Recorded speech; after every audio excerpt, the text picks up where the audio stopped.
Hello and welcome to World Vape Day 2024. Happy World Vape Day to everyone out there. Thank you so much for tuning in. And I hope together we celebrate a fantastic World Vape Day. So it's already our fourth edition and it seems like time flies by. For me, it feels like we just had World Vape Day 2023, but we had a very eventful year as World Vapers Alliance, and I think that is one of the main reasons why a year can pass that fast. To just give you a very quick overview at the beginning, what happened in the past year, I will run through a couple of things, but we will discuss everything in more detail a little bit later. So last year, we as World Vapers Alliance participated in the so-called Mythbusters campaign, where the vaping community busted the most common myths about vaping, and a lot of organizations participated. And as we will hear today, that is more than needed because misperceptions about harm reduction and vaping are rampant around the world, unfortunately. We also had some cause to celebrate. We sent Vikings to Stockholm and to Brussels to celebrate the Swedish success story where 15 Vikings slashed down a huge cigarette to represent the achievement of Sweden to almost become smoke-free. We participated at several expos, met the vaping community there, met thousands of vapers, talked to them about their problems in the specific countries, and that was a really great experience for us, and we will definitely keep doing that. We received a lot of media attention, and for a change in the past year, it was mainly positive, luckily. So we are very grateful for that and keep up our work on that front as well. Our team did a lot of policy outreach, so we met dozens of politicians in the European Parliament, but also in the national parliaments, I think basically around the world, and talked about the most pressing issues when it comes to harm reduction and vaping. And obviously, since we are again on your screen, we started our Vaping Unplugged podcast as well, where we have weekly episodes, and that already shows that there is so much to discuss when it comes to harm reduction that we will never run out of topics and interesting people to interview. This time we have our WVA team with us, at least for the beginning, and you will hear from other people later. So welcome on the stage to everyone of our team. Happy World Vape Day to you as well. How is everyone doing? Happy World Vape Day. Happy World Vape Day, everyone. Happy World Vape Day, everyone. Happy World Vape Day, everyone. I hope you and the viewers have their vapes ready while we power through the program.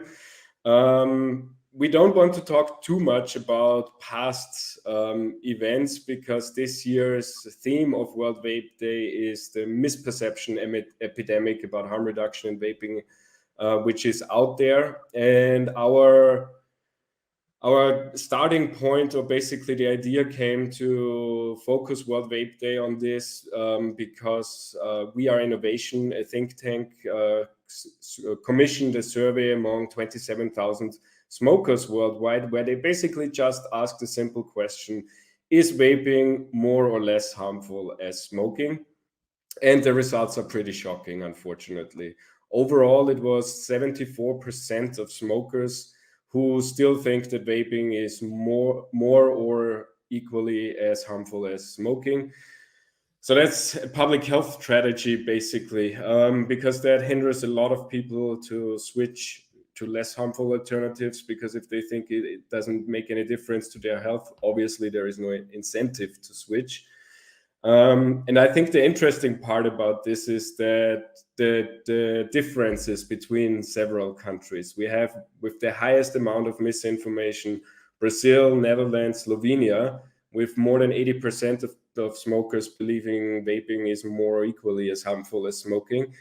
And that corresponds also to the country's policies, actually. In Brazil, we have a complete flavor ban. Alberto can tell us a little bit about that and the situation in Brazil, We have the Netherlands, where they introduced a couple of years ago a flavor ban, which is completely unscientific and denying consumer experience. And in Slovenia, we just recently had a flavor ban. So we can see policies influence public perception, because on the other lower end of the survey, we see the UK, France, Czech Republic, Italy, also with very high misinformation percentage, but significantly less. And those are the countries who are way more open to harm reduction and vaping.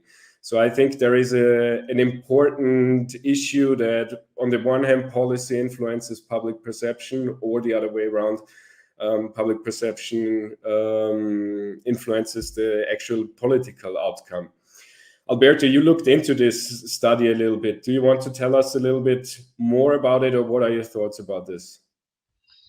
Yeah, I very much agree with what you said, Michael. I think that it is most policies and also the messages that are sent from the public administrations to the users that are influencing their views on vaping. And for instance, as you said, in Brazil, there is a full ban on vaping. Products are completely legal. You cannot buy them anywhere legally.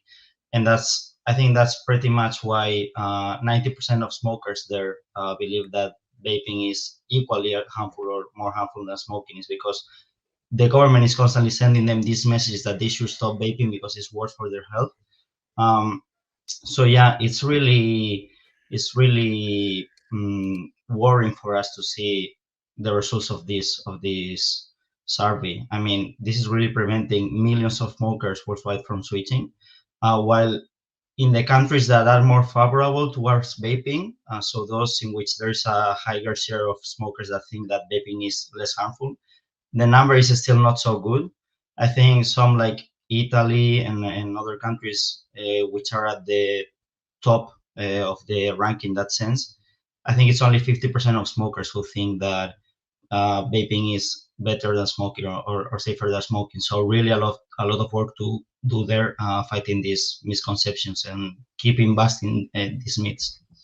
Definitely. And I mean, later on, we will hear a little bit more about the situation in Georgia when it comes to harm reduction. And even though obviously there are currently other policy issues going on in Georgia, but maybe a question to our Georgian team as well. Do you see that this misconception is also a problem in Georgia, or are people informed there and you have great harm reduction policies? It's obviously not the latter. I mean, you can see a lot of misinformation here in public. Also, if you just randomly watch TV and there is some kind of program on how to quit smoking, they always provide misleading information around vaping, and they think conventional smoking and less harmful nicotine alternatives are the same. That is a very tragic reality that there is in this country. Also, because of the political turbulence, sadly, the public health authorities, they do not have any incentive to dig into those issues, actually look into what science has to say and provide public with scientific results and data that we have. So that kind of keeps us in the vacuum of this kind of misinformation. And we will talk about our first steps of fighting it in Georgia, which we were excited about. But yeah, sadly, it's my perception, and I think my colleagues from Georgia will agree that the public is largely misinformed here, and so are governmental institutions. You gave us the perfect segue to a nice clip with mentioning how media portrays harm reduction and vaping. Therefore, we want to show you a clip from a short movie made with the support of the Knowledge Action Change and the Tobacco Harm Reduction Scholarship Program, which was created by Emil Todorov, and he allowed us to show a short part of the movie, which illustrates in a funny way how maybe Alex Jones, but also the mainstream media would discuss harm reduction and vaping. So have a look. It's a new social cancer. societal cancer that destroys your health, causes depression, and is just going to end life as we know it. There it is. The instrument of madness, designed by the devil to enslave your kids. There is a whole generation of physically and mentally disabled kids that are going to live off the healthcare programs and are going to drag the society down to hell. Hell! That's because parents are vaping. As a medical professional, I think you would agree with me that vaping is the work of the devil. Yes, my friends, it's destroying the very fabric of our society and must be vetoed immediately by the president and the government. We have to ban the use of vaping altogether as soon as possible. Please, doctor, what is going on? Well, Jim, I'm not against regulations. In fact, regulated market assures quality for the clients. But the key message here is that vaping helps reducing harm for traditional smokers and the people around them. And wouldn't you agree that traditional smokers need a healthier or less harmful alternative? What? No! Hell no! There should be no alternative to smoking. There should be no smoking at all. When you're calling for free distribution of vaping, it's like you're calling for free distribution of cancer. I mean, you claim you're a doctor. You came here, but you miss the key points, the facts. What is going on? Jim, it's not about spreading cancer, it's about reducing harm. Yeah, so after seeing this upbeat video, I think it's obviously a bit over the top, but also not too far away from the truth if we look at some news stations and how they report vaping and their misconceptions. I would have a personal question. I didn't tell you before, but I would be interested. What were your personal misperceptions about vaping before you actually started to vape or get deeper into the whole issue? Does anybody have a funny one? For me, it's not really a funny one because when I first saw vaping, it was still these old machines who looked like cigarettes. And when you took a hit, then it was the lights at the end went on, and I just thought, it's a fancy cigarette, and thought it's actually the same as smoking, and never really thought about why would I try that if I can smoke a real cigarette. That was my personal misconception. And obviously with the first very big fog machines, I thought like that has nothing to do with smoking, so that's not for me, till a friend of mine forced me to get a real vape and try it, and then obviously it worked. Any other misconceptions from you? I also had a few, but mainly, first of all, before I started to look into the science and the data of it, I just thought it was as bad as smoking. Never, because it looks so similar, I never thought it would be different. And also, when I saw people doing these huge clouds of vapor, I thought, okay, this cannot be good. And I looked into it and thought, okay, yeah, it's much better. Also, at first, I believed this idea that it fills your lungs with water, which is very stupid, but for some reason I bought it, and then I look at all the information and realize that it's much better. It's funny, all of you know this myth with the lung in the water. I haven't heard it till we participated in the myth-busting campaign. In Austria, that is one of the few myths which is not around vaping. A whole new world for you, Mike.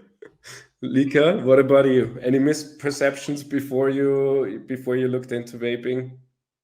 I mean, I heard a lot of it, as you guys mentioned as well, and I think I also believe that if wasn't worse than smoking, that it was at least as bad. But I also heard this misperception, and I kind of believed it in the beginning, that flavors were actually worse. Like adding extra something to the vape was actually making it worse. Somehow it was more harmful that way. And obviously then I looked into it, and but I do actually still hear that this misperception exists. Oh, there are studies out there who claim that flavors cause cancer because a flawed AI model with crazy assumptions is coming up with this conclusion. So yes, definitely flavors are still big issue when it comes to misperceptions. Mariam, do you have any funny anecdotes before you got red pilled? Yeah, nothing funny. I had a common one that it's much worse than smoking because you are putting so much chemicals in your lungs and it's gonna make you even more addicted to nicotine. And then it took me years to discover the scientific studies and to figure out that this is so much better for me. And I've had that experience of switching. I was smoking and then I started vaping, and then I did not really have to believe anybody because I saw on myself how different it felt. And man, one of our shared heroes still doesn't understand that it always depends compared to what you need to ask Huberman, the podcast we listen both to. His episodes on vaping is always like, obviously it's not risk-free, but compared to smoking, it's just way less harmful. And so many people just don't seem to acknowledge this fact, which is a bit crazy to me. Maybe it's time he tries some of the delicious flavors and then he will. Yes. Hopefully. Yeah, I mean, I can say as well, Vapors Alliance, obviously one of our main goals is to combat misinformation, and we will do everything we can to do that. And when you see the stream on our social media channels, you will have seen the weeks before already that we posted a lot of information about the actual facts when it comes to harm reduction in vaping.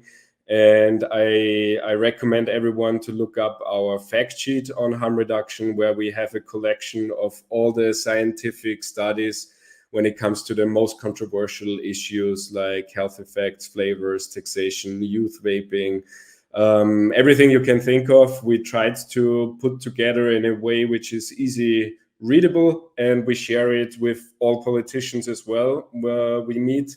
And Alberto, I think you can speak to that as well a little bit, that also in this policy world there is a lot of misinformation, but also just generally lack of information. But for some reason politicians don't care if they don't know about the issue, they still want to regulate it. Yeah, I think there's very, very few politicians that we have been in touch with that are really interested in the topic and have a lot of information on it. But generally, what we have found, I think you agree, Michael, is a lot of people who try to push for a lot of different rules on vaping but have no idea what is it about.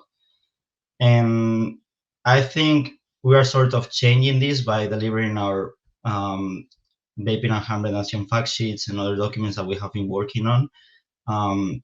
But yeah, overall this year, I think it has been very good with political outreach. We have had a lot of meetings at the European Parliament, national parliaments, also in Latin America, in Mexico, and other events that we have participated to. And I think we have to keep pushing very hard. I mean, it's very clear that they don't know. Also, I think they are politicians. They work in a super wide range of different topics, and it's impossible that they know about everything, right? But we're just trying to make sure that they have the right information before they do crazy rules on it. Yeah, I think honestly that we see, at least in some parts of the world, progress. We are currently running the Every Life Counts campaign.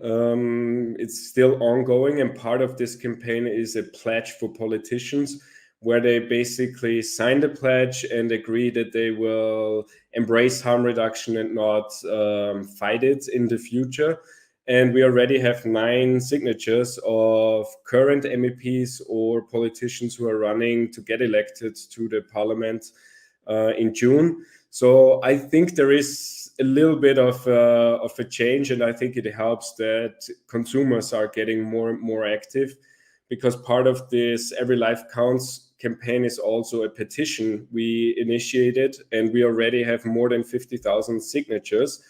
And basically, the petition demands 4 things: the preservation of flavors, a commitment to harm reduction, ensuring affordability and variety of harm reduction products, and risk-based regulation. And I think it's a powerful message if already more than 50,000 citizens in the European Union express this feeling, and we will deliver those signatures at the end of this year to the parliament. And I think that might change a lot of politicians' perspective as well, because it's not only about misinformation, but for some, they think it's not an important issue. And I mean, we know 8 million people still die a year worldwide due to smoking. So it is an important public health issue. And the more signatures we can collect, the better it is, and the more powerful this signal will be.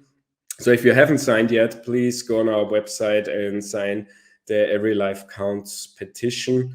And it's not only important for the European Union. Here we target mainly the upcoming Tobacco Products Directive, but also for the rest of the world, because a lot of countries are just following the lead of the EU. So if we get bad European legislation, we will see the same or similar bad regulation implemented in other parts of the world. So I think the Tobacco Products Directive is a battle the whole harm reduction community needs to fight and be active. And with the Every Life Counts campaign, we try to do that as good as we can. We will also meet more politicians, go to Brussels and Strasbourg, and raise awareness for this issue. And I think with this under the umbrella of misperception, that's also a good segue to look back at one of our other campaigns where Lisa and Alberto participated. They attended COP10, not the official one. Obviously, consumers and opposing views are not welcome at COP10, but both of them were in Panama, and maybe you can tell us a little bit about what happened and why is the WHO so wrong when it comes to this issue? I can start, and then Alberto, maybe you can jump in, because we're both pretty much impressed about how closed this event was for the consumers and consumer organizations. So first of all, it was a mess in the beginning, because we all remember that it was supposed to happen earlier, I think in November, and then the COP10 got canceled for a couple of months, and presumably the WHO blamed it on protests, but we know that it was because of their logistical issues. And that kind of showcases what kind of a mess that organization is in its as a whole. And then in February, we went to Panama City, even though we knew that WHO was only targeting the pre-selected organizations that would be allowed to attend the COP10. We still went there because our partner organizations and our friendly organizations were organizing a conference in contrast to the COP10, where the consumer voices actually would be heard. And we found it very important to be present there, to socialize and to talk to other tobacco harm reduction advocates, and actually to somehow signal to WHO that, first of all, it's not fair that they don't want to hear the alternative voice, because this voice is important. And Michael was talking about Every Life Counts campaign, where we are now gathering the signatures, and we already have impressive numbers. And that only showcases, and that campaign is only running in the EU, right? And that only showcases how many consumers are standing behind this vision and behind generally a harm reduction, how harm reduction actually helped them. And it's not fair, and it's not like a good way to treat consumers, so that they just didn't want to hear what we had to say. And WHO's stance is quite misleading on vaping, and we all know that. If you go to their account on X, you can see that they're getting frequently community noted on stating false information, such as, I don't know, that vaping is the same as conventional smoking, which is false, and we'll know that. And it's really nice that tobacco harm reduction advocates and community are there and actually pointing out what is misleading about the information that they're providing. And what they are demanding is more restrictions for the countries where there are already some of the restrictions, and flavor bans and all of those counterproductive actions that would actually lead to jeopardizing public health in different countries. And sadly, we see the implications from it, because there are many countries where the public health authorities just find WHO's arguments authoritative, and they do not want to dig in or dive in into the actual research. They don't have an incentive. And since we already talked about the fact that public is also largely misinformed, WHO is only contributing to this counterproductive policies that in reality later on hurt consumers and hurt public health.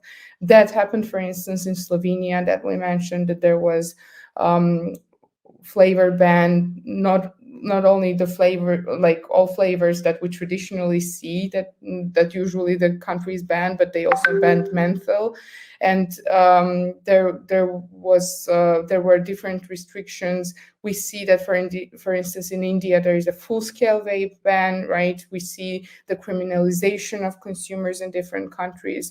So sadly, WHO is an authoritative organization that misleads public health authorities and generally public, and they also keep us away, the THR advocates and consumers who have alternative vision on how to help people with smoking cessation, but they don't want to hear it.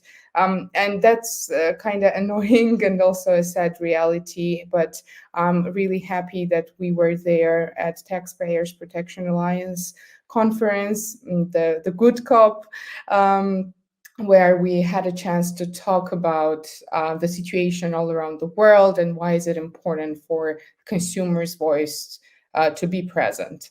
I'm sorry for a monologue. Alberto, maybe you want to add something. Yeah, no, I think you covered it all pretty well, Lisa. I agree with everything you said. I think the problem that the COP is, that with the WHO COP, the bad COP, is that it is something that all we taxpayers are paying for, but they don't let us in. We are not allowed to talk. We are not allowed to give our opinions on the issues that are more pressing to us because they directly affect our lives.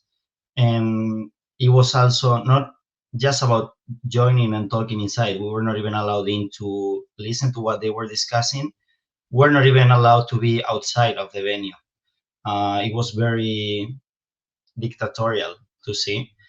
And actually, the WHO is not only promoting these misconceptions and these myths and these bad policies that they were thinking to implement, but it's also pushing states to do it. And as you said, some countries are implementing flavor bans because they have been pushed by the WHO to do it.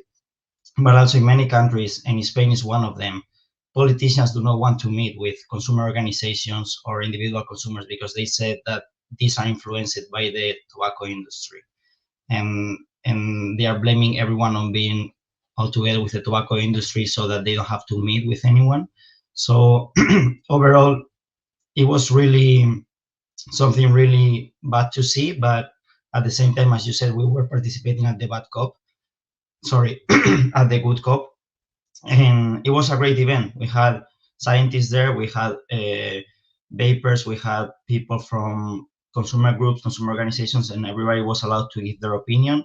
We discussed all the issues, regulation, alternative products, flavors, everything. And it was, I think, a really, really good event to get a full opinion on what's going on with vaping and how it should be regulated. So I think everything is recorded and it's on the Taxpayer Protection Alliance YouTube channel. So everybody should go and have a look there because it's great content. And it also shows how those issues should actually be discussed, namely publicly and openly transparent. And all those things are not happening when it comes to the WHO or COP10.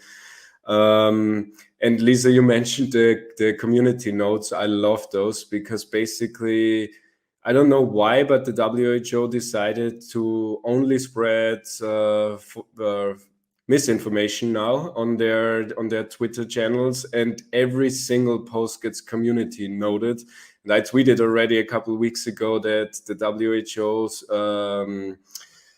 Twitter feeds becomes a really good resource for actual harm reduction science and literature, because the community notes have always a list of the actual science below it. So if you want to debunk misinformation or a myth about vaping, just look at the WHO. Most likely they spread this myth already, and the community notes corrected it, and you find the correct and actual scientific evidence. So I think that's good. But on the other hand, obviously, WHO spreading misinformation is a really bad thing, and literally hinders people to switching to less harmful alternatives and ultimately costing lives, which is a tragedy. But with that, speaking of community, I would say let's move to a more uplifting part of the discussion. Or actually part of the community, namely the community itself and harm reduction activists, and what we as World Vapors Alliance want to do or try to do to help combating this misinformation and to help consumers to raise their voices. And we had a couple of very cool activities in the last few years. Maybe let's start with the ambassador program, which I think is a very cool initiative where we try to engage vape shops, because they are not really consumers, they are not industry, they are a little bit in the middle, but they are perfect multipliers. And Lika, you mainly working on this program. Maybe you can give us a quick overview what the goal of the program is and where we are at the moment.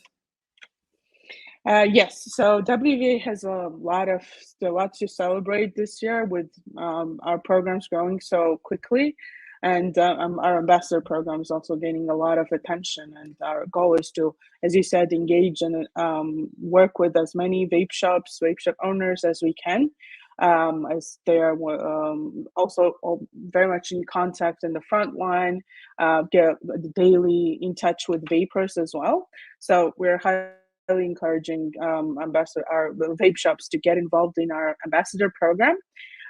We have reached over 500 ambassadors already from all over the world, and we are still growing. So this is, I think, a really huge achievement for us. And we also have fellowship program that I wanted to mention here, where we have 5 very passionate activist fellows from 4 different countries who are defending vapors' rights every day in their respective countries. So if you would like to join our fellowship or ambassador program or are passionate about tobacco harm reduction, I highly encourage you to join our programs. Please feel free to reach out to me or go on our website and fill out our simple form. And I really, really look forward to working with so many inspiring and passionate people all over the world, with spreading the message that vaping saves lives. And I think, Alberto, just a couple of days ago, you met a lot of consumers and vape shop owners as well in Birmingham. You attended the expo there. How was it with them there? Do they like the program? Does it help? What was the feedback? They love the program. We had both in Birmingham and also in Medellin in the Colombian Expo a very good number of vape shops registering to our ambassador program, which, as Lika said, we think it's something great because we need the shops to be also there to help us reach the consumers and send them the information that they need. So they love the idea, and many of them sign up. And also from this, just regular vapors followers, they really got engaged with us. We had a great response from them on the campaigns, on the signups, and everything that we were asking them to do. So really, really engaging community that we had both at Birmingham and Medellin, and at all the expos that we have been. I think it's been a really good response. And obviously for us as a consumer organization, it's one thing to meet politicians and do our online stuff, but it's always the best feeling to meet the actual consumers. And we did that as well in Mexico, where we organized together with local partners a huge protest. Alberto, again, maybe you want to tell a little bit what happened there. I think the community was pretty impressed by the pictures, but it was just a great event to see what the online faces look like in real life. Yeah, it's always good to de-virtualize the people that you have been working with online for years. It was a great event. So the situation in Mexico is very delicate because vaping is already banned there, but the president wanted to include this ban inside the constitution, which is completely crazy idea. And he also said that vaping is as bad as using fentanyl. So he really doesn't know what it's about. He just got his kid vaping in his table, and he decided to punish all vapers for that. But so we decided to organize this protest outside of Congress there with the local consumer organizations, and the turnout was super good. We had a few hundreds of vapers protesting against the ban there. Also, some MPs came out of the Congress to meet us. We provided them with information. They shared their views. We told them what we thought about the situation. And some of us also could even go inside Congress and meet some of the MPs. We had a press conference inside of it. So it was really great. And again, the response from consumers was great. Many people that day just left their work to come protest with us and defend their rights. So it was very beautiful to see the vaping community get together there. I fully agree, and I loved this one picture where one person produced this vape cloud, a huge one, in Parliament. That was the perfect way of saying we should legalize this. We can do that even in Parliament. So prohibition clearly doesn't work. And unfortunately, speaking of prohibition, actually, there is one country which we used to celebrate all the time, namely the UK. Probably one of the leaders when it comes to harm reduction, but they turned a little bit, or a lot actually, against the trajectory of falling smoking rates due to their openness towards harm reduction, and started to implement harsher restrictions on it. So we also had a campaign in the UK, and Maria, maybe you want to tell us a little bit what's the situation in the UK, what did we do there, and was it successful? Thank you, Michael. Yeah, I'm really excited to talk about the UK because I think Sweden and the UK are two most important examples when we are looking at what impact vaping can have on harm reduction. And you're right, like UK has been a leader in harm reduction for so long, but now it's facing big challenges. And despite having the lowest smoking rates, the government is looking at the policies that will definitely hurt the public health there. And I remember like earlier this year when Prime Minister Rishi Sunak announced that they would be seriously considering the bill that would ban disposable vapes and flavors, and they introduced the generational ban. Like it was like a shock for all of us. It was an alarming shift in the UK harm reduction efforts, and we were like, what can we do? So in WVA, we felt like we had to do everything possible to stand together, and we ran a big campaign on the ground and online as well, and we gathered hundreds of testimonials from people who actually benefited from vaping. We urged hundreds and thousands of people to participate in the government consultations. Honestly, like we did what we could. Like we tried to amplify consumers' voices and make sure that politicians would hear what consumers wanted to say. And despite all these efforts, UK is still considering this strict restrictions on vaping. But honestly, I want to believe that there is still hope, and we cannot give up. like talking about Sweden and the UK, I see that these are two important examples that teach us something. Like Sweden shows us what can be achieved if we follow progressive harm reduction strategies, and we know that smoke-free nation is achievable.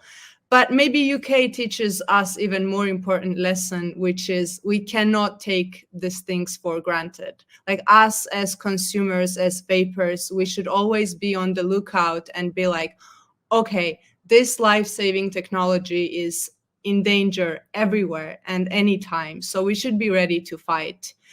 Yeah, that's it. Yeah, I fully agree, because I remember 2 years ago, I think, when we were at the expo in Birmingham, all the British vapers were like, no, in the UK it's safe, we don't need to become active, they will never touch it. And 2 years later, now we see definitely nothing is for granted, unfortunately. And we see what can happen, and that consumers always need to fight, even though if the situation is not that bad.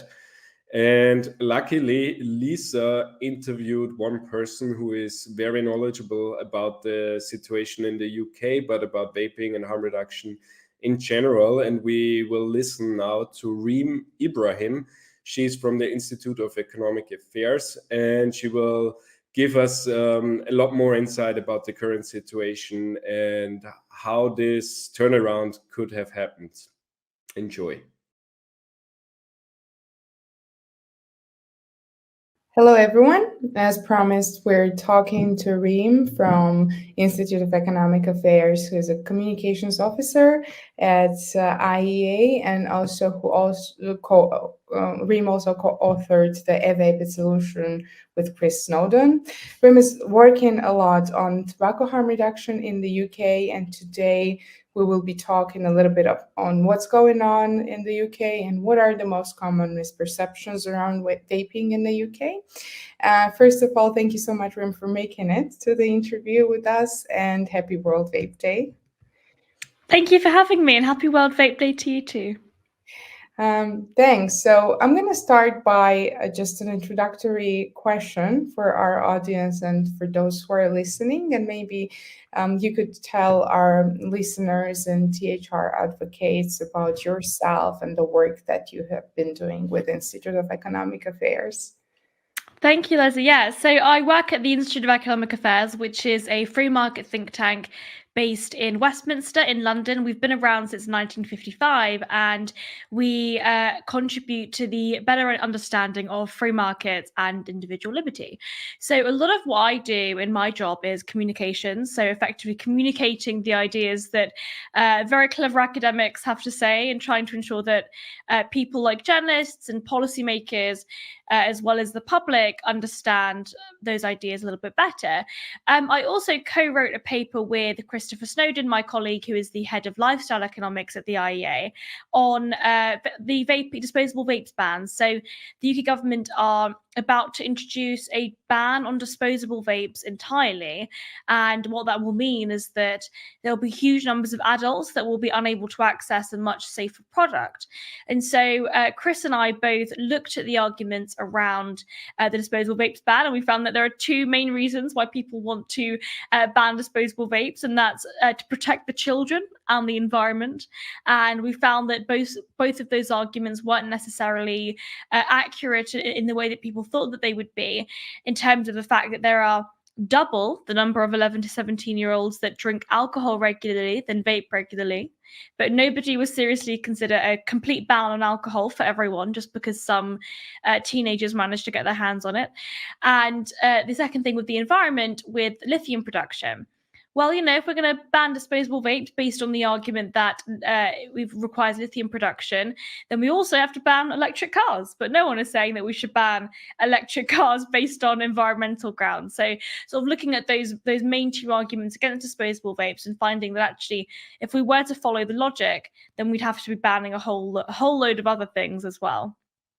Thank you so much for elaborating on the work that you do. It's very interesting, definitely. And your paper and the conclusions are very interesting. So I guess our listeners can find it online if they want to look into it, right? Yes, yeah, you can find it on the IEA website, which is iea.org.uk. That's perfect.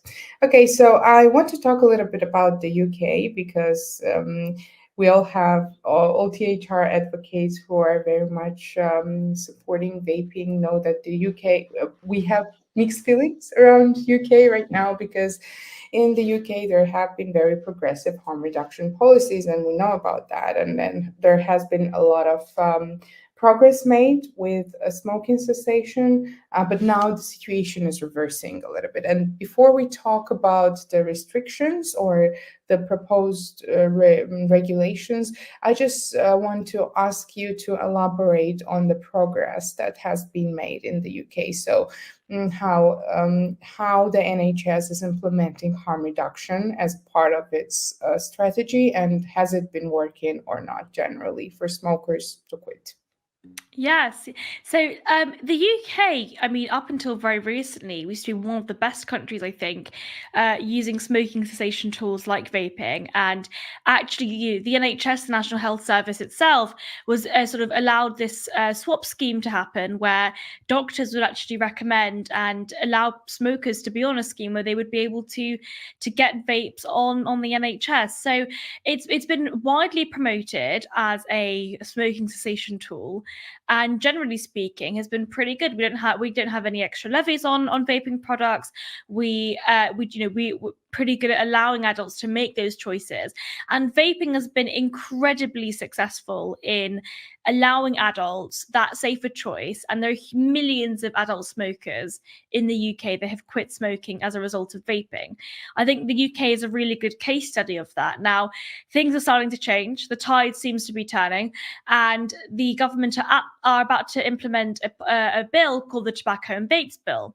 Now, in this bill, not only are we going to be banning the age of sale of tobacco for anybody under the age of, anybody that's 14 years old or above, so anybody that's born after the 1st of January 2009 will never be allowed to buy tobacco products.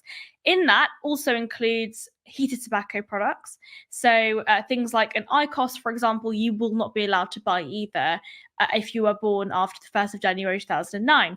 So we've sort of implemented all of these regulations on tobacco products, effectively trying to create a new smoke-free generation by banning it.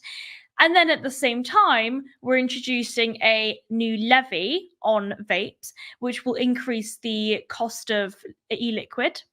And at the same time, we are also banning disposable vapes entirely, and then also regulating the packaging and flavors around liquids in general. So disposable vapes are going to be completely banned, and at the same time, we're increasing the cost of e-liquids, and then at the same time trying to ban tobacco altogether. So it's really interesting that, up until this point, we really have been able to use vaping products as a smoking cessation tool. The government has pretty much been on side and understood that vaping is a really effective tool to quit. And then now all of a sudden we're trying to create a smoke-free society by banning tobacco and then by increasing the cost significantly of the sort of products that you would use to vape in general. So it's interesting. Things seem to have changed recently, and they've seemed to have changed for the worse. Right. And what do you think will be the implications of those proposed restrictions that you have been mentioning for the consumers? Yeah, so I think that ultimately people are going to go to the black market. And I think that we generally speaking don't necessarily understand this, that policymakers are not necessarily sure of the fact that just because they ban something doesn't mean it goes away. And actually what often happens is, instead of it being provided by a taxed and regulated private sector, it's provided by criminal gangs. There is no third option in which these products are provided by no one. And so I suspect there will be a huge influx of disposable vapes into the black market. I suspect that tobacco products will also begin to increase significantly in the black market. We already have a black market for tobacco products because the UK is one of the worst countries in Europe to smoke. We have some of the highest taxes on it. And so most people either buy their tobacco abroad or they buy it illegally in the UK. And so what's probably going to happen is that black market is going to significantly increase. And we're going to see a move towards the black market introducing some of those other products like disposable vapes and also then liquids as well because of the cost, the new increase in the levy, which, by the way, the levy isn't going to be introduced until 2026. But what the government have now done is effectively create a new lever for every government of the future to introduce a levy hike at every new budget. So every time there's a new budget, the next government, which is probably going to be a Labour government, can now use that lever and increase the vaping levy every time they are introducing new taxes or increasing different rates, just as they do with tobacco. There's a tobacco rate hike almost every single budget. So now the exact same thing is going to happen to vaping. So again, it means that consumers have less choice. It means that adults that are looking to quit smoking are unable to choose the safer and healthier products, and it's going to be ultimately more difficult to quit smoking as a direct result of these new government regulations.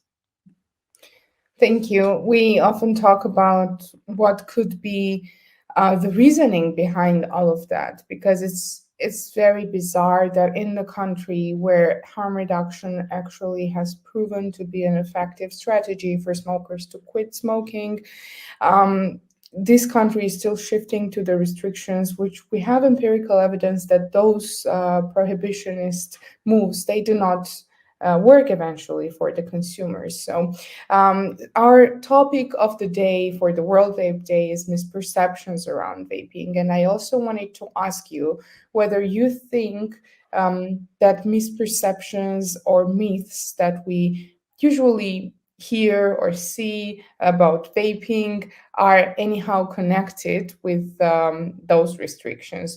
What kind of mindset policymakers have around vaping, and if there are any misperceptions in the UK that are trending right now, so to say?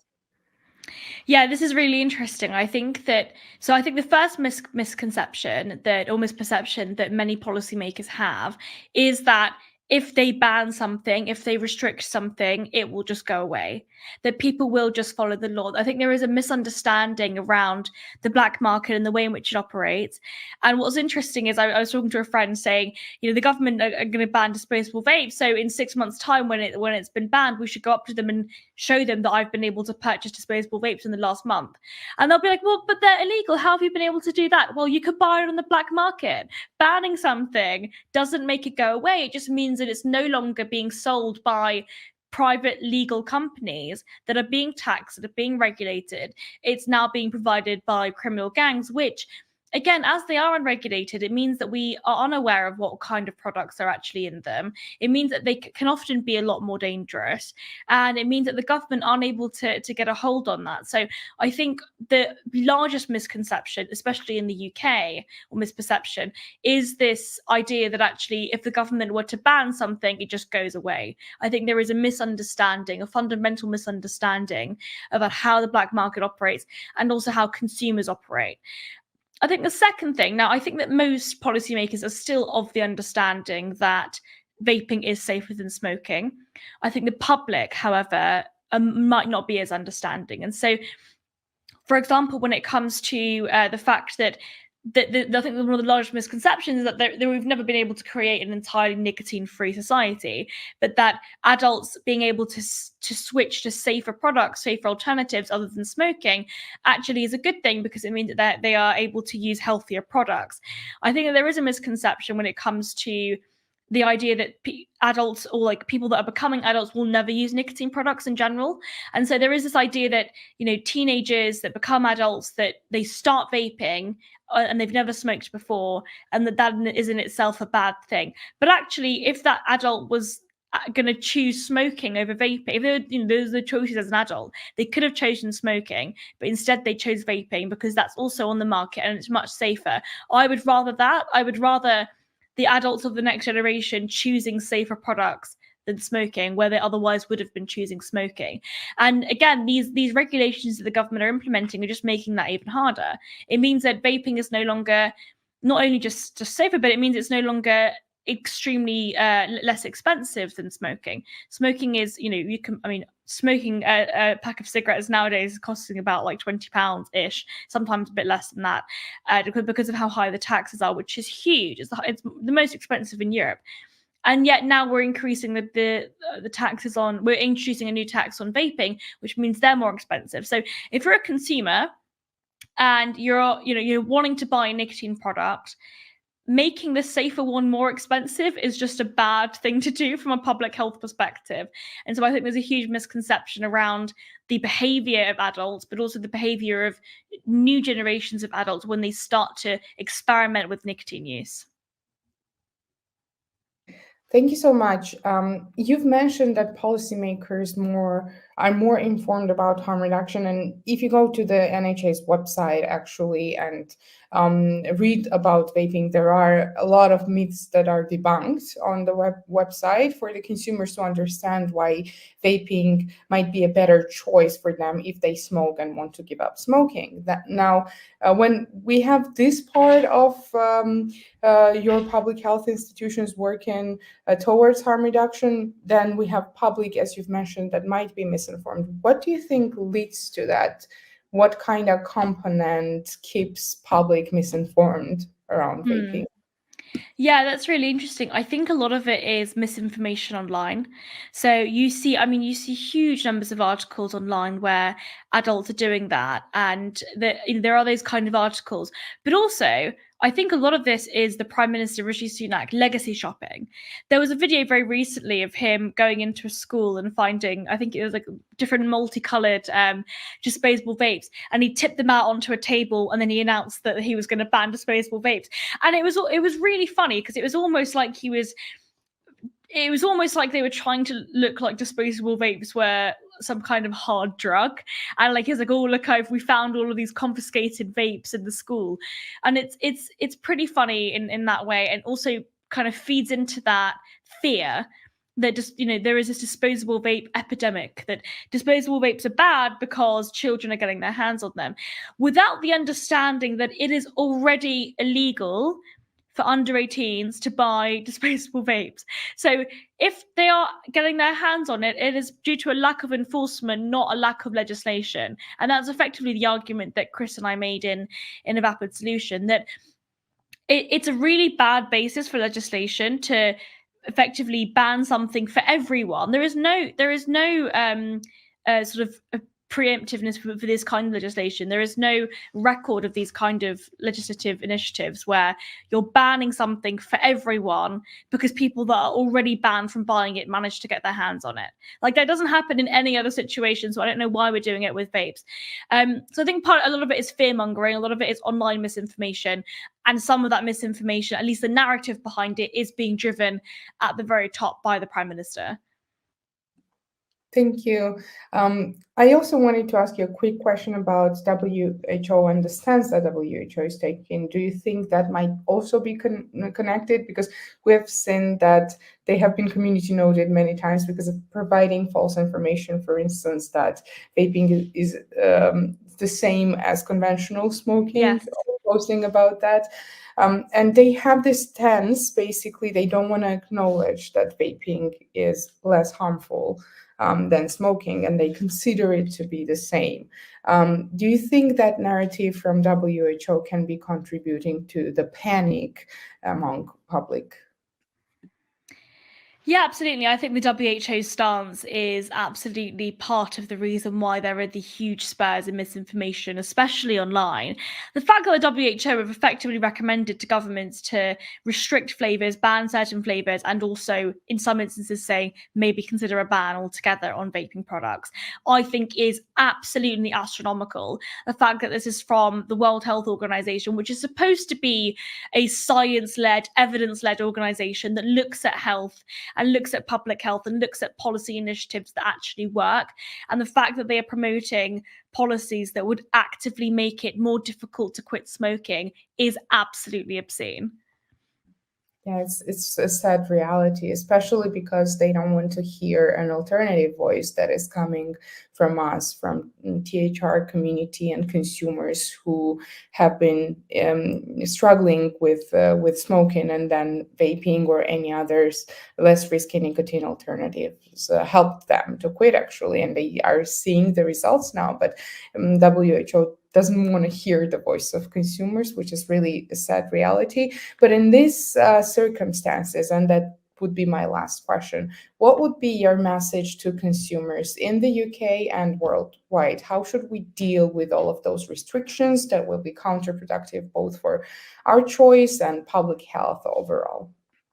Yeah, I mean, I think if you are a consumer that loves these products, that has been able to quit smoking as a result of harm reduction products, tell your politicians, tell your MPs, write to them, tell them your story, respond to the consultation. The government have introduced a couple of consultations. There was one at the beginning of this year, around the disposable vapes ban. There were a couple more that have come out recently after the tobacco and vapes bill is going through the committee, the consultation committee stage. So again, respond to the consultations as they come out, tell politicians, and talk about your story, because ultimately it's you that is going to be affected by these regulations and by these bans. And it is the future use. It is the adult in 20 years' time that is unable to quit smoking and finds it more difficult from a behavioral perspective to actually use safer products. So think about yourself and think about the future use and the future generation that will find quitting smoking even more difficult as a direct result of this government's current restrictions. So talk about it, be open about it, talk about your story, shout about it, let your voice be heard by policymakers so that they can finally start following the evidence. Definitely, we at World Vapers Alliance also agree with what you said, because it's very important that politicians actually hear our voice and our personal stories, even on a personal level. They matter a lot for the politicians to hear about them and for them to understand how important harm reduction might be for consumers. Thank you so much, Rim, for being with us today. It's always a pleasure talking to you, and we hope to see you next time in our podcast or somewhere else. Keep up doing the great work and supporting harm reduction and advocating for it. And yeah, happy World Vape Day again. Thank you. All right, that was very informative. And as we said before, a lesson into never give in and never take anything for granted. I think as in that sense, I want to emphasize again our Every Life Counts initiative and campaign, because it's still running and we are still collecting signatures, and we need your support to send a powerful message to Brussels, but also to the rest of the world, that we as citizens, we care about harm reduction, and we need to protect harm reduction when it comes to future regulation and legislation. And we will bring those signatures to the politicians and to Brussels at the end of the year when we have the new parliament, and we hope this can have a powerful impact and change a lot of minds in the parliament, so that vaping flavors is safe, that it's still affordable, and they don't raise taxes too high, so that we all can stay away from cigarettes in the future. Lisa, maybe you can give us an overview what's happening community-wise. What are our plans? What do you wish for the next year? What would be the perfect World Vape Day 2025 next year? I think with every World Vape Day, through the years that we've been holding this event, the community has been becoming bigger. And that's something that we should be celebrating, because consumers do realize how important it is to be involved and actually let politicians know how vaping and other less risky nicotine alternatives help them quit smoking, and just, give them this perspective of their personal journeys, because that's what matters for politicians and that actually has an impact. I didn't have a chance to talk a little bit about my colleague Lika talked about some aspects of our community, but we maybe as a sum up, we at WVA have like community with multiple aspects where people with different backgrounds can join us and help in any way they can. Lika already mentioned that we have ambassador program. This is for vape shops and vape shop owners. We also have fellowship program. This is for people, THR advocates who have knowledge about this subject and they want their voices to get out. We help them post their blogs on our platform, or basically just help them with the advocacy if they want to be involved. But we also have a platform where you as consumers can become our members. You can receive information from us and you can be involved in that way, where you can actually look at the activities that WVA is launching or doing at the very moment, and just keep yourself informed, because you never know when and in which geographical location we will need people to mobilize and actually stand for vaping, because the dynamics of political changes are quite diverse around the world, right? So we have a lot of members now. It's around 90,000. So we're very, very excited about that. And I want to thank everyone who has been engaging with us throughout the years in any form. And obviously, the one pillar of our community are also our very much beloved partners who Alberto and I work with daily. Those are amazing THR advocates and activists who work locally in their countries to save vaping and also other nicotine alternatives, and make policymakers in their country realize how important those innovations are for public health improvements when it comes to smoking cessation. So we're really blessed to have 37 partner organizations who are under our umbrella, who trust us, who collaborate with us. And I just want to use this chance to thank them for friendship and for partnership, obviously. And yeah, these are the pillars of our community. And if you're listening to this and it's the first time you're hearing about WVA, I'm sure you can find your space within our community as well. So we are quite open. We love to communicate with THR advocates or anyone who is passionate about vaping or this topic overall. So just reach out to us and talk to us, and we're more than happy to be in touch.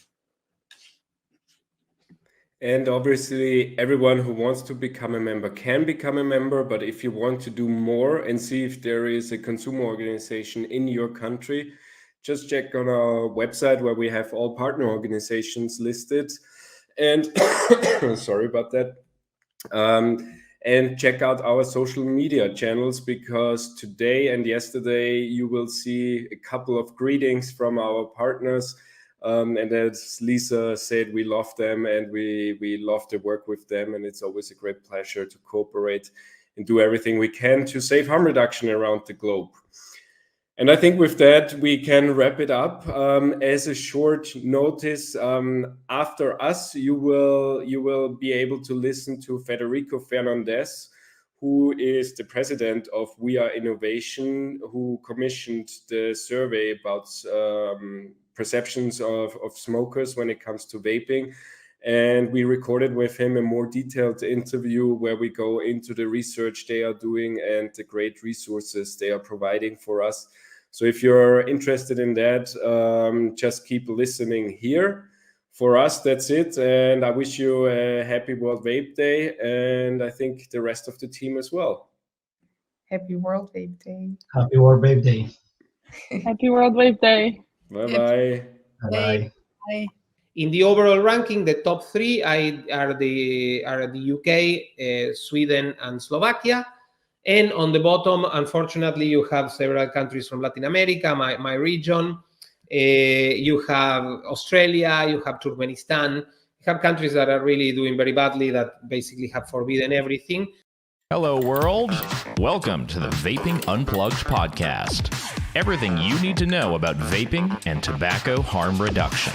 Hello and welcome to Vaping Unplugged. I'm Michael from the World Vapers Alliance, and this is our podcast where we talk about vaping, harm reduction, and all related fields of that. And today we have a very special and interesting guest with us, Federico Fernandez. He's from We Are Innovation, and they do a lot of great work in the field of harm reduction, surveys, research, a lot of information, which is very useful on the one hand for us as activists, but also for politicians when they need information on where to base their decisions on. So I'm very happy to welcome you, Federico, and thank you for joining us.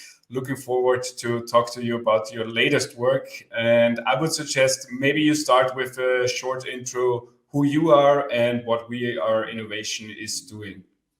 Gladly. Thank you, Michael, for the invitation. I'm very happy to have this conversation with you today. Just a few words about We Are Innovation. We Are Innovation is a network of now more than 40 think tanks, NGOs, and foundations headquartered in 4 continents around the globe. What unites us, as the name clearly states, is that we want to defend, protect, and we want to see innovation thrive, and that we believe in human creativity and in the power of the individual, in the power of entrepreneurs to solve problems. We see innovation as the way in which each one of us can, let's say, we can involve ourselves in problem solving. That's why we want, let's say, everybody who wants to innovate to not to be with their hands tied. And this is what we are fighting for. As you mentioned, we're doing, I mean, very generously mentioned, we're doing some work in the sphere of safer nicotine products. We think there's let's say, there are a lot of good news coming from there, particularly in the sense that we can save a lot of lives in this century if people who currently smoke change to safer alternatives. But that is not the only field that we are concerned. We try to pick areas in which we find business models, products, services that are innovative, but also that have a profound and positive human impact. And we do other works as well in different areas.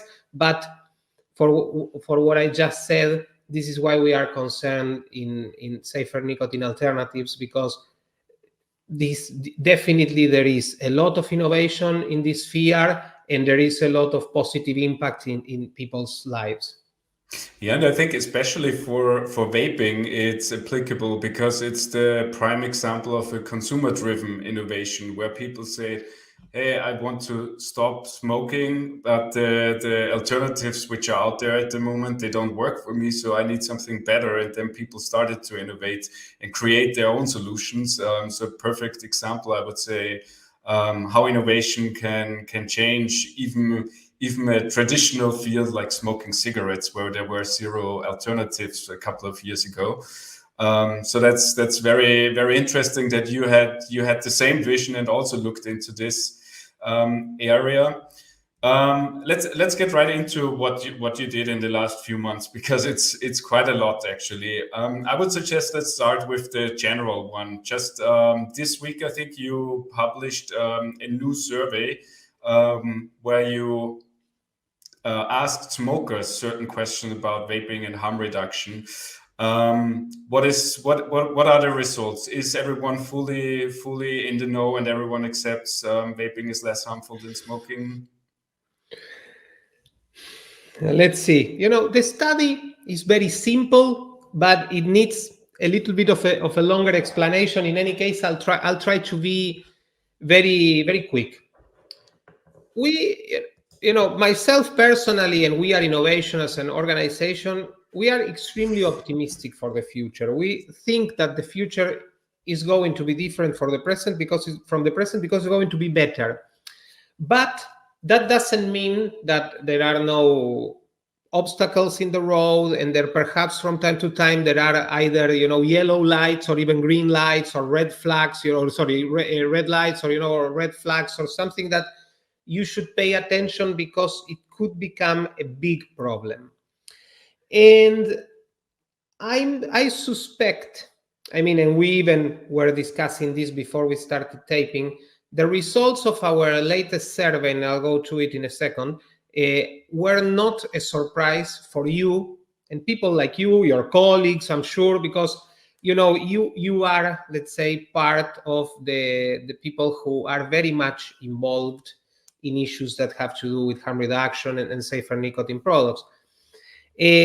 But let's say for normal people, probably this is a big surprise, and again, for, let's say, besides our bubble, so to speak, this should be taken very, very seriously. What we did was we commissioned Ipsos, which is one of the largest opinion poll companies in the world, to do a very simple study in a lot of countries, 28 to be precise, in Europe, Latin America, Africa, Asia, everywhere, to find out what current smokers, what people who currently smoke, think about vaping.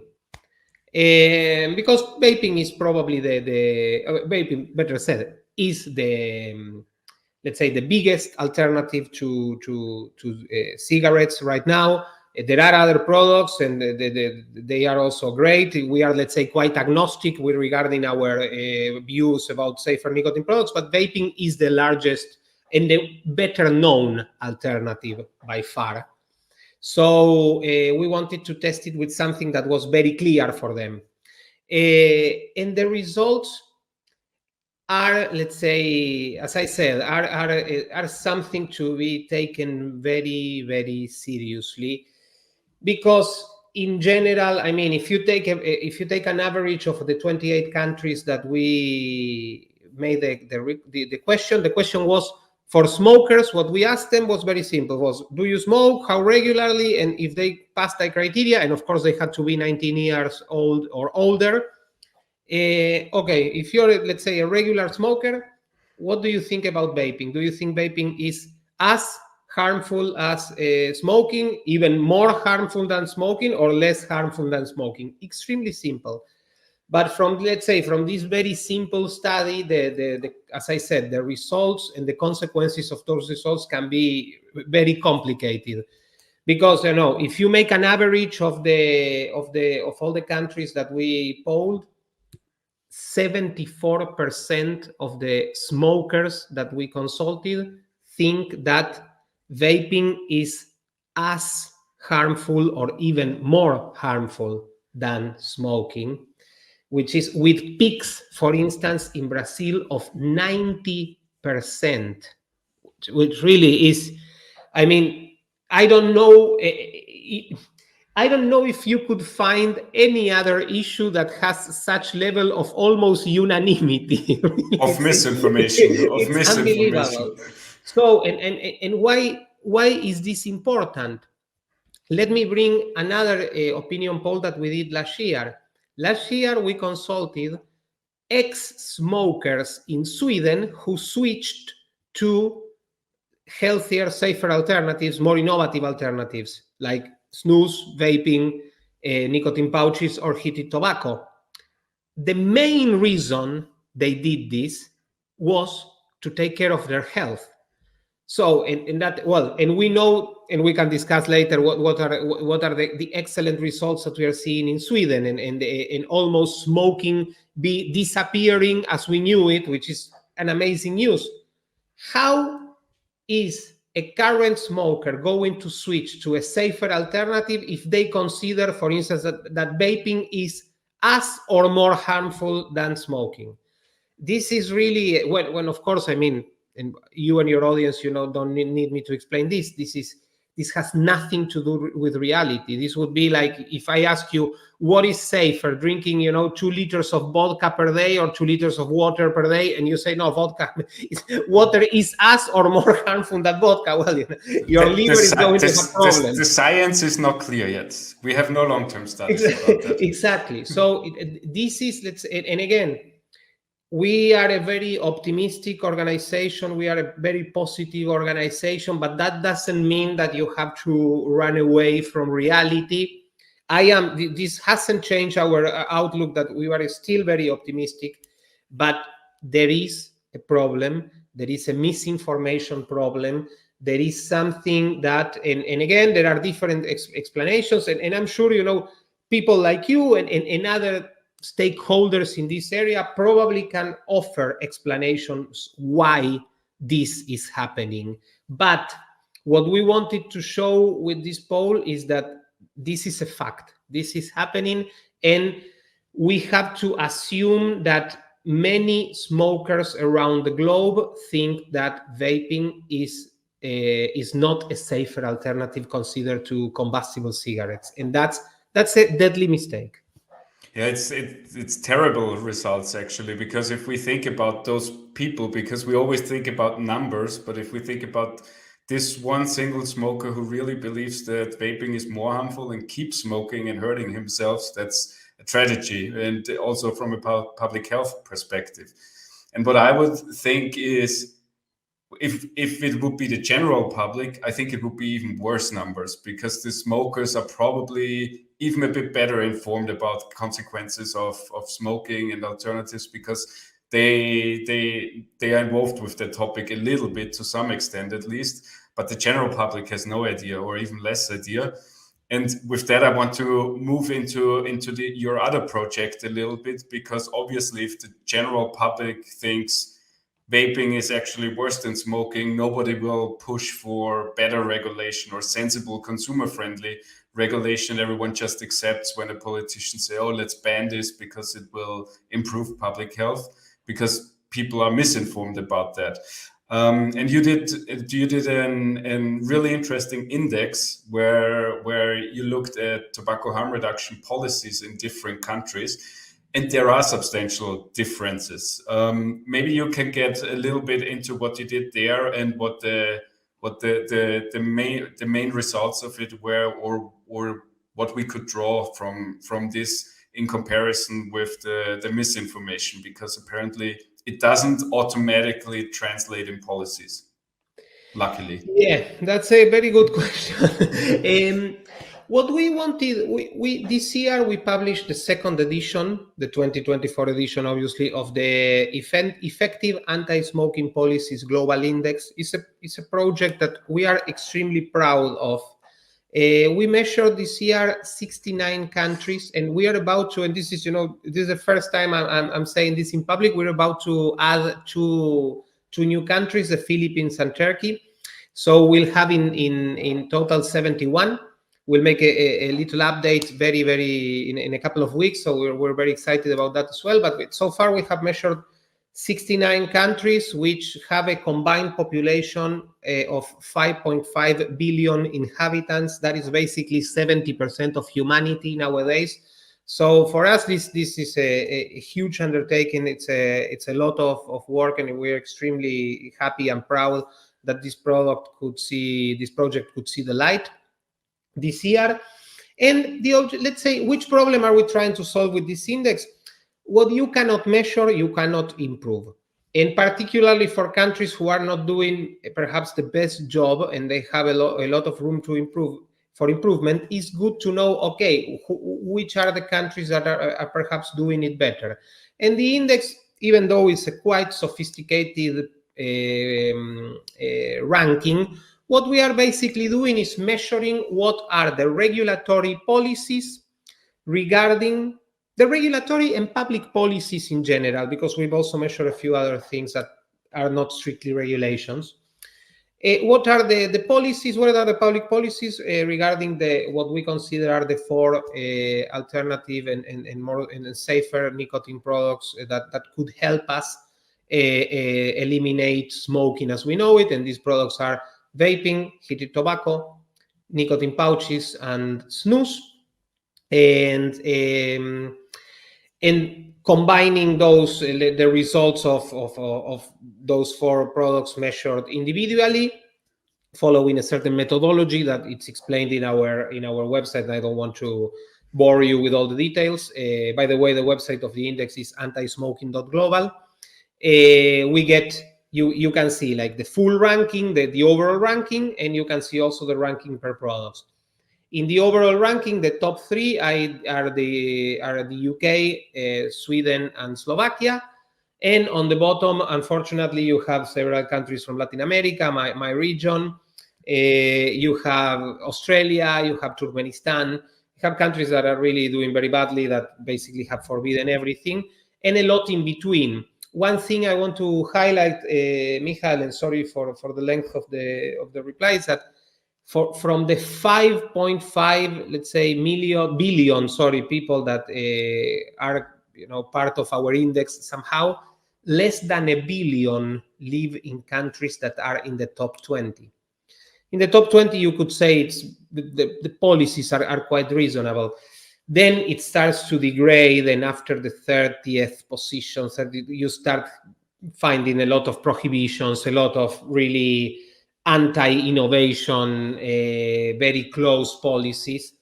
And there you have more than 4.5 billion people living in those countries. So again, there's a huge difference between and a lot of room for improvement for many people. So we believe this is a tool that can be used by people like you to show who's doing well and who's not, for people who are either public officials, people in the health sector, who want to see also if they consider that safer nicotine products are a useful tool in order to help people quit cigarettes. Okay, what are the policies? What are countries like Sweden are doing, and what and how their countries, which reforms they could do in order to, let's say, look more like Sweden, for instance. So that is in a nutshell what the index does. And again, it's a huge for us. It's a huge work. We wanted to launch the second index last year, but it was really difficult because it's a lot of information. And again, whoever wants to, what I have given here, it's a very in a nutshell explanation of the index, can go to antismoking.global and find out everything, see all the rankings, and all the methodology, by the way, is also available, and all the results are also available that explain exactly why a country, for instance, your country, Austria, gets the result that it gets. We want to be extremely transparent in that, and also, let's say, we are open to be criticized, or somebody tell us, hey, this is not how things are in Austria, for instance, in Argentina, you should review it. Happy to do so if that's the case.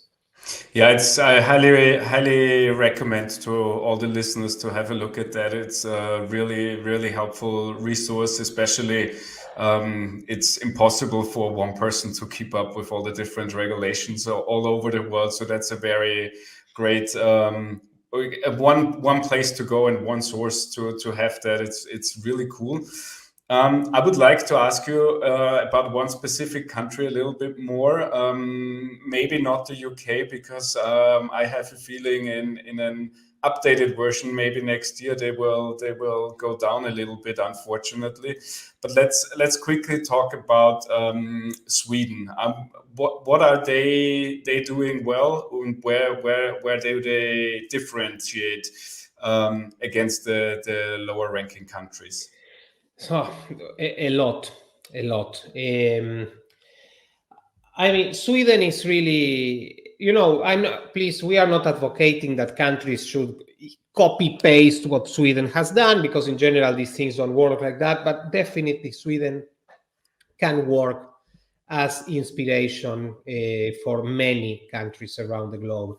Certain things that Sweden has done that makes them as successful as they are. This is obvious for you, but let's say, just in case, Sweden is about to become a smoke-free. Sweden has a smoking prevalence of 5.6 or probably less by now of the adult population. And if you reach 5% or less, you are considered that it's, let's say, the metric that grants you the status of being a smoke-free country. Sweden is extremely close to that. And what is extremely interesting is not that Sweden consumes nicotine. The thing is that Sweden consumes nicotine more or less to the as what is the average in the European Union, for instance. But they don't burn tobacco to consume nicotine. And what also is extremely interesting is that all the smoking-related diseases in Sweden have plummeted and have not been replaced by other diseases, because that's something some people say, no, but there are no new diseases now because of vaping or I don't know, or nicotine pouches now. No. They don't, they are less sick, let's say, a lot less sick thanks to alternative nicotine products. Well, the four alternative nicotine products that I mentioned, the 4 of them are legal and to a certain extent very smartly regulated.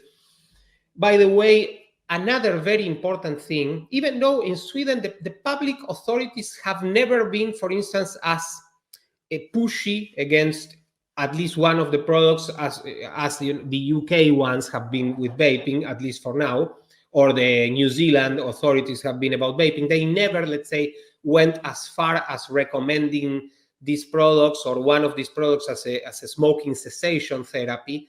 But, for instance, the kind of, if you buy whatever of these products, the kind of warning that you would get has to do with the product. It's not a copy-pasted warning from a combustible cigarette that has nothing to do with these products. So, they are not terrorizing people. They have not applied plain packaging or anything like that. And also, the most important thing about not having plain packaging is that it makes for counterfeiters, it makes life way more difficult, and that's a good thing. So those, let's say, Sweden has had it has created, and I'm not saying again, it's not panacea, there is no, heaven on earth doesn't exist, but Sweden has made for innovators, has created an environment that it's fertile ground for innovation. It's very interesting that snus is a Swedish creation, already old, but I always say snus would be a great innovation in many countries because it's forbidden. It's the most forbidden product all over the world.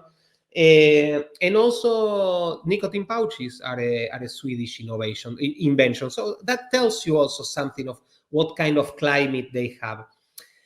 And let's say all the measures and all the Swedish experience leads to something that we call the 3 A's, which means that in Sweden, and again, think that the person we have in mind is someone who currently smokes. So Sweden, the 3 A's, what they represent is the following.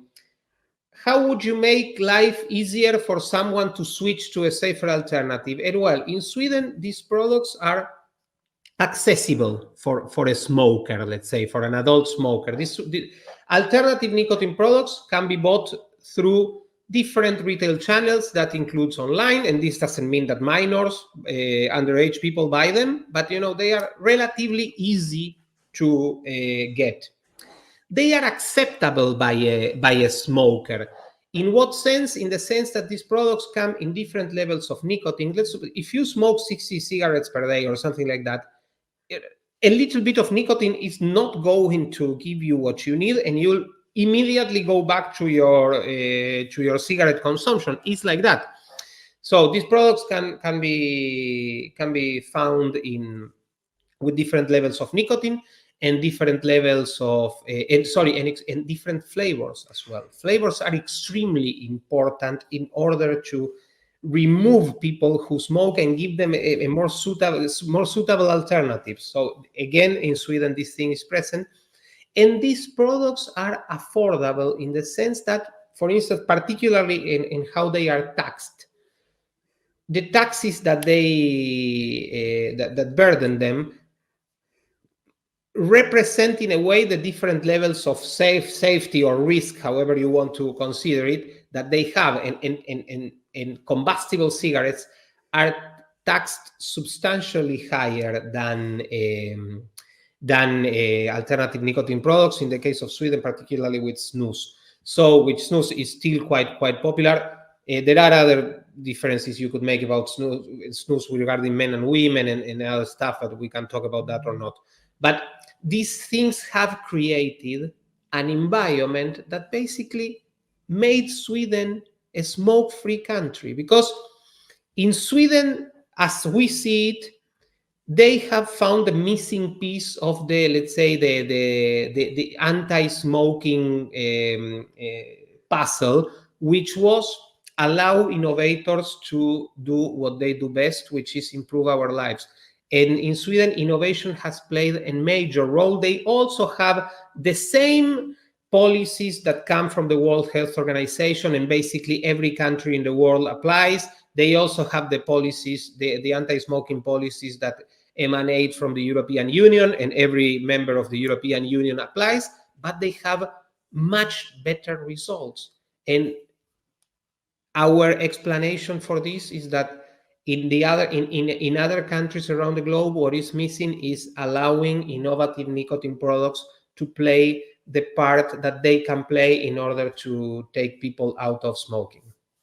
Yeah, I think this especially this part of risk-based taxation in Sweden is very interesting, because most other countries, they don't do it, and they see taxation of cigarettes going down and the revenues going down, and think, oh, we need to make up this revenue and increase taxation on the safer products, which is which leads to the completely opposite results of what we have, because the incentives are lower to switch. Because I can't remember about the results from your survey, but I'm pretty sure apart from health, prices is one of the main other drivers which makes people switch. And if you don't have this incentive, obviously, then one main driver of switching falls completely away. Yeah, it is, exactly. Yeah. It's let's say it's a combination, and when you, let's say, if you make the products unaffordable, even though if they are present, it's not going to work. Or the black market comes in, obviously, at some point. Yeah. But maybe as a final part, let's come back to the optimistic view of we are innovation and the innovation part. My general feeling would be, obviously, if people have more freedom and less regulation, that there will also be more innovation. So do you think that when you look at the ranking that we see in the top countries, also new innovation coming from, even if it's new products or just product evolution and improvement? Do you think that this good ranking will help in that sense as well? Well, we hope so. There is, one of the findings of the index is that there is general room for improvement in the world, even in the, let's say, in the top 20 countries. Still, regulation could be smarter. Regulation could be more open towards innovation, could leave more space. We don't, as you mentioned, Michael, we don't know. I mean, we are not in the non plus ultra situation. We don't know what could. We have these 4 products. They are great compared to cigarettes, but we don't know what could come in the future, and something even better could come. And we need to leave open space for that. But nevertheless, I think we have to focus, and let's say we should not lose sight of what's going on, in the sense there are 1.3 billion people still worldwide that smoke. Many of them in developing countries, by the way. But even in Europe, the rate of smokers is way higher than people think. And what we have, let's say, in the horizon is that 1.3 billion people don't have to die, and we can extend their lives substantially, and we can do that. This is not a promise that maybe if something happens, that is at hand. It's there. And that makes me extremely optimistic. I cannot believe that something like this that has such potential to save so many lives is going to be forbidden. In fact, I think the opposite will happen, because also people will not allow that these products are forbidden, because more and more people have switched, for instance, to vaping. One thing that I always recommend everybody is listen to the stories of people who smoked maybe for decades, who smoked for a very long time, who were heavy smokers, who tried everything, hypnosis, I mean, whatever, almost things that almost sound esoteric, nothing worked. And they started vaping in a week. They didn't touch a cigarette anymore in their lives. And they tell you, I feel better. I can climb stairs. I don't stink. In my house, there are not a million cigarette, butts everywhere. Well, the human power of that, I think, is unstoppable. And we have to remember also that I really like this example. Refrigeration. I mean, freezers and fridges. Well, in fridges originally were fought for some time. People were against them. There were people who sold ice who didn't like them. There were people who were more of a traditionalist view and didn't like it. Imagine if we lived without fridges, how horrible our life would be. Well, that didn't happen because it was a superior technology and it helped many people. And I think safer and innovative nicotine products will go the same route, because are products that are going to save the lives of more than a billion smokers in the course of this century. This is one of the best news that we can give. So I am still optimistic. It's extremely important that organizations like yours, like the World Vapers Alliance, keeps on going. This is not good. This is an uphill battle. I'm not saying, okay, this is great, let's go, take a nap and and chill. No, but we have to remain extremely optimistic, because this is one of the best news that humanity has ever had, and it's going to happen in our lifetime. So that, every morning when I think about these topics, I'm very happy for that, and I'm sure we're going to prevail in the end. What beautiful final words. I think we leave it right there, because I can't say it any better. And I think we also need to accept a little bit that this is kind of the curse of innovation, that initially people who are negatively affected by it, they will push back. But in the long run, I'm also very optimistic that the better innovation will prevail, and people will see the benefits, and especially for public health and all the smokers we have out there. So also thank you to you for this great work you're doing. As I said, I highly recommend everyone to check the works out, because it's very valuable resources for activism or policy making, or journalists, whoever is interested in the topic should have a look. We will definitely link all of the research below in the show notes. Maybe you tell people where they can reach you personally, best if they have any questions or want to reach out to you. Where can they find you? Yeah, happily. I mean, I'm not a social media animal or anything like that, but I'm on Twitter in @FN_Fernandez. And also, but the best way is they can go to weareinnovation.global. We are present in every social media, basically, and they can reach us there, and we'll be happy to be in contact. And that's it. Unfortunately, we ran out a little bit of time. There were a lot of topics still open for discussion, which would have been very interesting to get into it. So I highly recommend you to check out All the resources we talked about, they are also linked down there. And what I also can tell you already, that you can check out on worldvapersalliance.com our World Vape Day page. We announced what's going on and the activities which will be happening. There is a lot coming for you. Obviously, we have our traditional live stream on May 30th. But also we will visit our friends from the WHO in person and try to make them listen to science and consumers.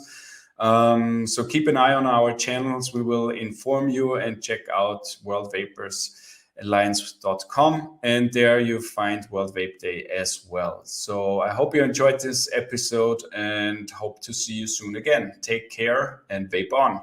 Bye-bye.